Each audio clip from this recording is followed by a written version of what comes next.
that, actually no, not warn them, because Ichabod loves junk food. He'd take them to junk food places and fill them up and just say, you know, watch out for people like Corey. You guide them through. I don't know, actually. I think there would be a little part of Ichabod who would like to see them just completely destroyed by it. Not being able to cope with anything. And then he could be very smug that he survived. I think he'd probably throw as much technology as he could and just break them. And then he'd drive out into the middle of downtown and just leave them there.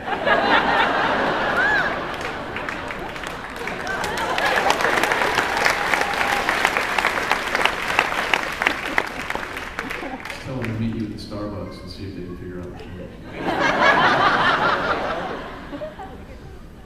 Okay, let's get another one. In this point in the 21st century, do you think that if Ichabod go back into the 18th century, he would? Oh, that's a really good question. That's really interesting. I don't know, actually.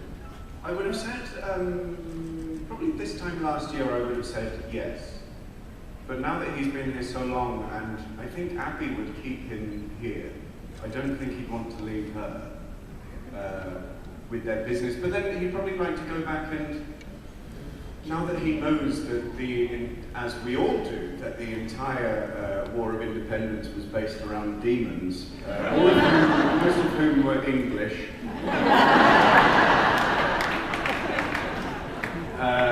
Then maybe he'd want to go and just hunt down any English person. But no, actually, I think that's really interesting. I think he'd probably choose to stay here without me. Hashtag it. Bastard. All right, let's have another. I just wanted to know, what was your favorite twist, or what were you most excited to reveal to the audience so far? Henry being the godson, definitely. Yep. I found that out as soon as they said that there'd be this new character, Henry. I knew that he was going to be Ichabod's son. The big surprise for me was that he was also the horseman of war, obviously. That was something that I found out only a week or so before the scripts were given out. But that was something that I knew from speaking to Len Wiseman and Alex Kurtzman and Bob Orsi about, there's this new character, Henry, he's going to be your son. It was really fun watching. I'm so pleased John's not here because I'm going to compliment him. Watching John play with these little clues, these little hints at the father-son relationship. And then me watching it back, seeing that he was also placing little clues that he was the ultimate bad guy, which was completely new to me. I'd be watching him place those hints thinking, odd choice, but bold, go for it. When actually, it's because he was completely masterful throughout and had me fooled. And did anyone actually see any of it coming? Is there anyone who predicted either Son or the second horseman? Oh, someone did. One person, well done. You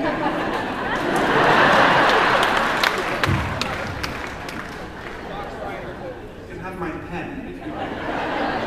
But it's a long walk, it's hardly worth it.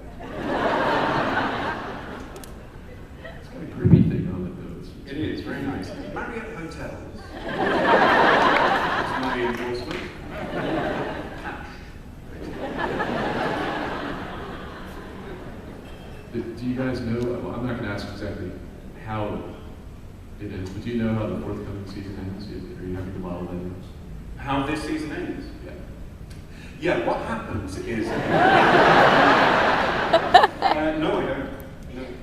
The two new horsemen arrive, and they're played by David Bowie and Beyonce. The producers have said it, they promised, so they can't go back now. Bastard. would be amazing. If Beyonce was one of the four horsemen, just arriving with backlit and smoke.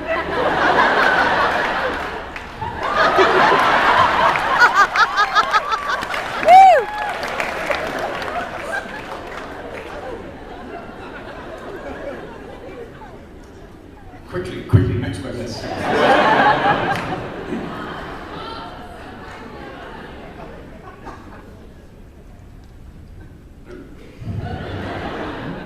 First of all, thank you so much for coming to Dragon Con. It's my pleasure.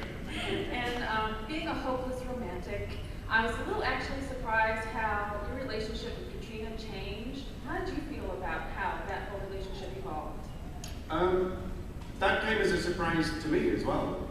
When we finished season 1, and I thought, you know, where's it going to go? Where's this relationship going to build? How are they going to find the modern world together? How is she going to fit as part of the group? How will the group expand having a witch? And then it went in a different direction, which was a nice surprise. We all like surprises. And then it was a huge surprise to be involved in her death. There was lots of discussion about where Katrina would go at the end of the season. Jesus Christ. And I did know that if she was going to turn bad, there were various versions that were pitched. If she was going to turn bad and had to be killed, who does it? That was a big creative question.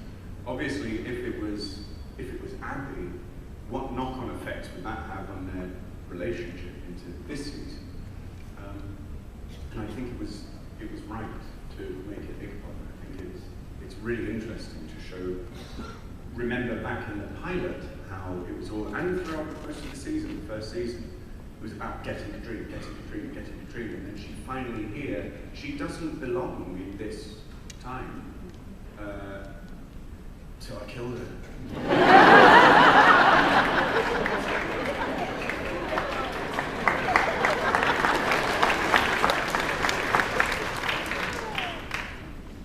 Follow that. Okay, so I love the chemistry between Ichabod and Abby. I think they're great, but I love them more as the family type of chemistry. So my hope is that the writers don't go down the romantic path of that.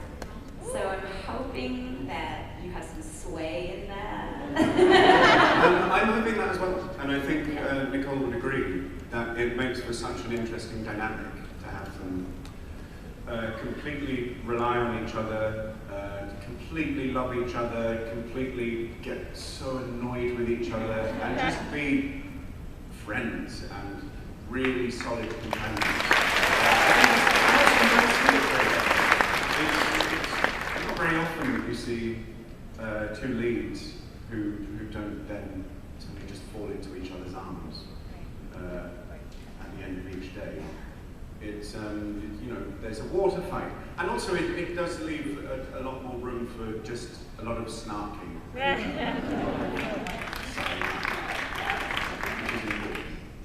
So no, I don't think there are any plans so far for us to jump into bed.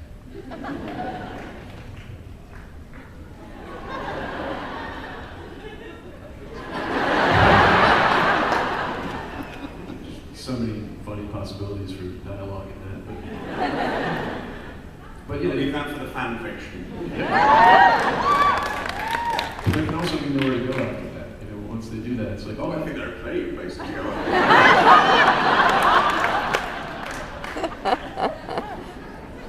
All right. And you're so pleased you joined. My question for Tom is it more fun for you as an actor to play the Ichabod in today's time who's confused about everything, or the Ichabod back in the 1800s who's like the man and everybody looks up to him and everything? Well, they both provide different challenges, and they're both satisfying in different ways. Obviously, like, Ichabod in the present day is so much fun. Because every day, every scene you find something different about it, because there's the whole getting used to the world, but then there are the certain skills that he has himself. So one day I'm Inspector Clouseau, the next day I'm Bond, and all in one character. That's a real treat. But then I loved the finale of last season because it was a chance to explore Ichabod in the 17th century, a lot more than we have before. Normally it's just a flashback, so you get 2 or 3 scenes an episode. And that's a completely different character.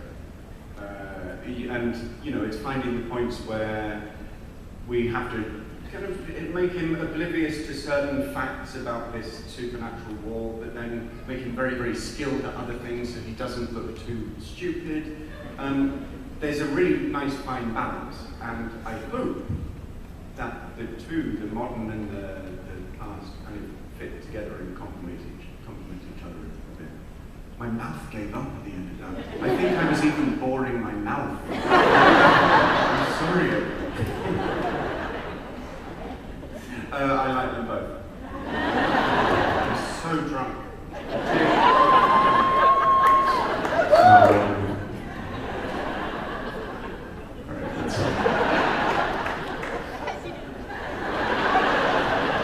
Someone's going to just have to show me footage of this and all the stuff I did. Let's get to their question. Hi. I think it's really interesting that Grace Dixon was so powerful. I'm just wondering if you think it interesting if Abby and maybe Jenny too had some of that power since you're dead away. Oh, that would be great. That would be great if it completely surprised them. If maybe Abby was particularly annoyed with Ichabod and just went, "Shut up!" and suddenly he exploded. Yeah, we'll go with that. I'm going to pitch that to my Marriott pen. Explode. I'll take credit for that.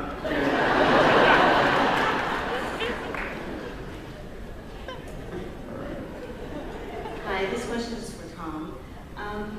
Do you think for Ichabod is love for honor and duty greater than the love he has for the people in his life? And if there are any issues or circumstances that happen or will happen that would change him to make him go one way or the other?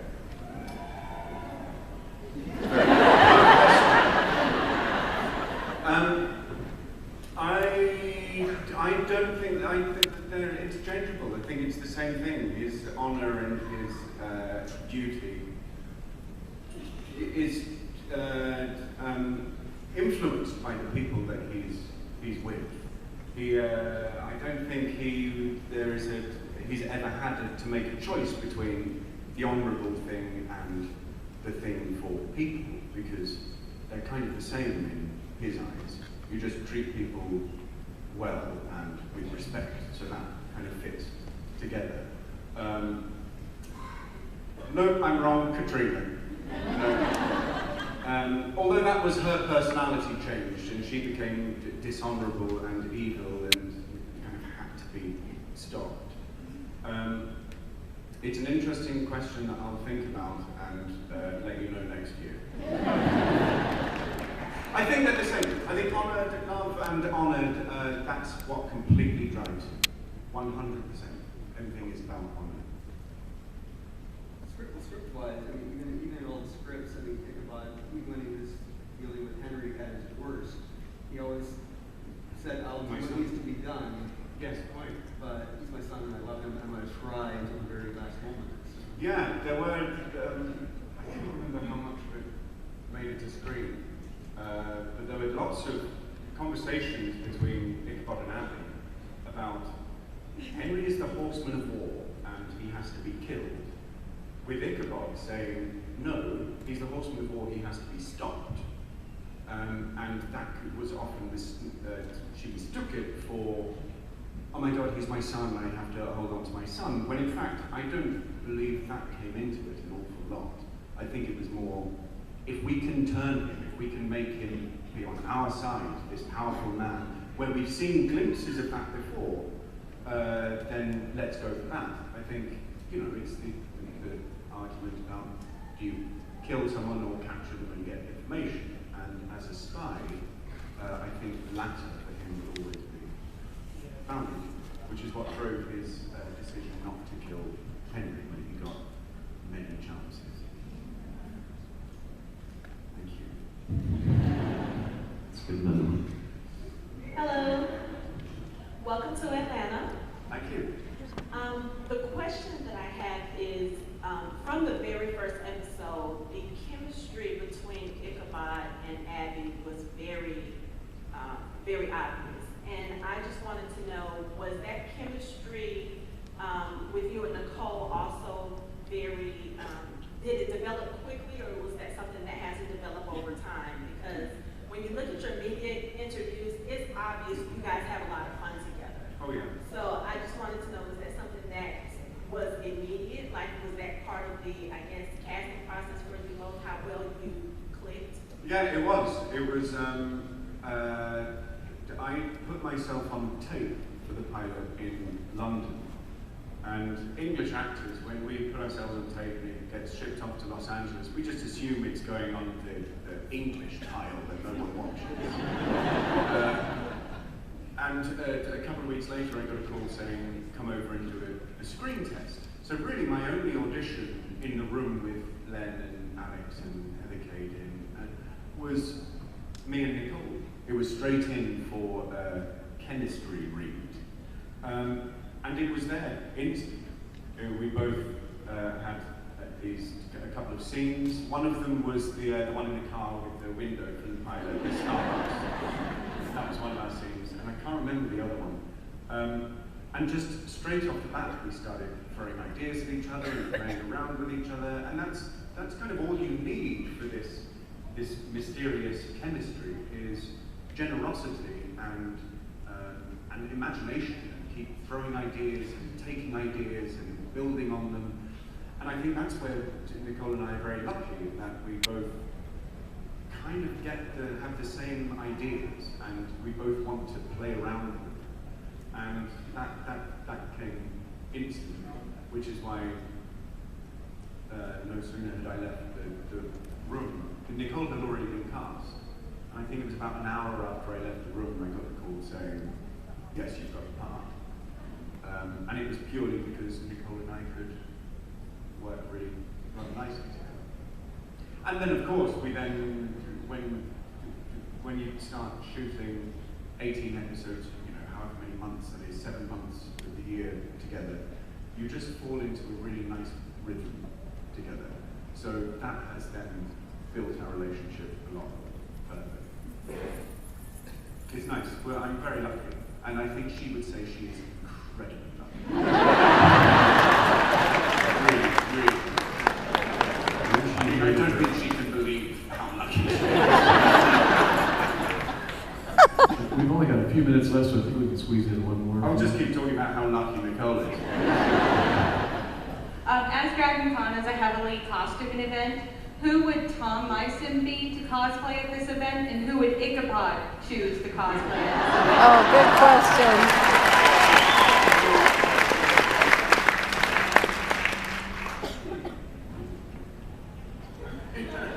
Just when Frankenfurter is not an option. Why not? I mean, you couldn't handle my calves well. The only time I'm trying to think of any time that I've been in a costume before, and I can only remember a couple of Halloweens, and the first one I was very young, and it was, I was the crow, so I got to wear all the crow makeup and a long little jacket. The next one was for my friend Tom Riley from Da Vinci's Demons, if anyone's a fan of that. He had a Halloween party, and the theme was come as something that most frightens you. And I was the top diving board at my local lake. And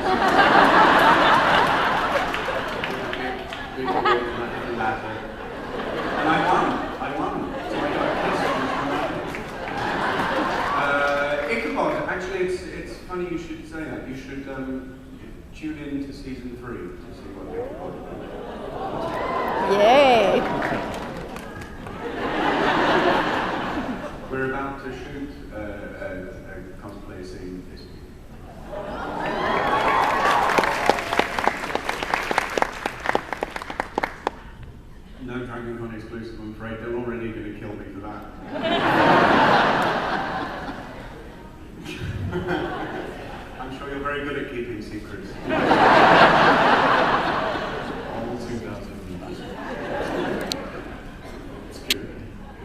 we're tight here.